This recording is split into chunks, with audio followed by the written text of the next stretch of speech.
Из заброшенного чердака прямиком на выставочную витрину. Об удивительном и непростом пути предметов быта и культуры с многовековой историей рассказывает выставка «Искусство реставрации». Более 100 экспонатов демонстрируют работу как реставраторов Национального музея Республики Коми, так и специалистов Государственного Эрмитажа и Всероссийского художественного научно-реставрационного центра имени академика Грабаря. Ксения Лусева продолжит.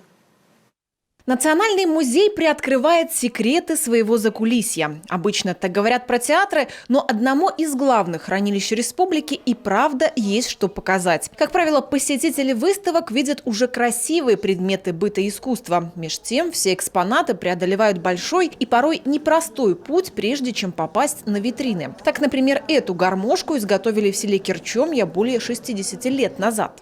Когда предмет этот попал в музей, оказалось, что на ней так играли долго и упорно на этой гармонии, что меха были порваны, что вот эти заклепки, они были тоже разрушены.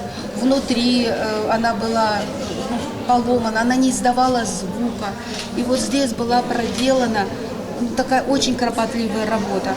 Очистить от пыли, следов насекомых, копоти и другой грязи, а где-то и вовсе восстановить утраченные части. Работают реставраторы с разными материалами. Для каждого подбирают индивидуальную технику. Впрочем, самое главное правило в этом деле – не перестараться. Важно чувствовать тонкую грань, чтобы не превратить предмет с историей в новодел. Реставраторы в этом плане те же историки. Так, например, благодаря их стараниям до наших дней дошла подлинная фотография первого выпуска Коми областной школы.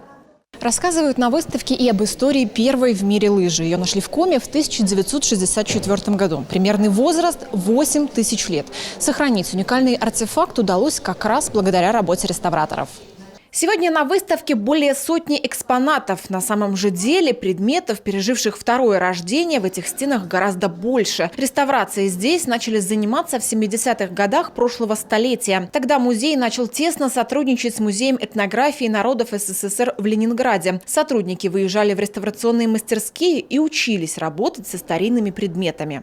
Предметы этнографии, народного быта, народной культуры, они в 70-е, 80-е годы стали очень быстро уходить из обихода.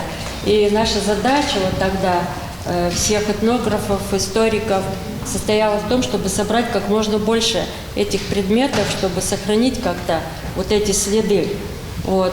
А поскольку мы их брали везде, в деревнях, у малых поселениях, находили вообще где-то на чердаках, там в конюшнях и так далее.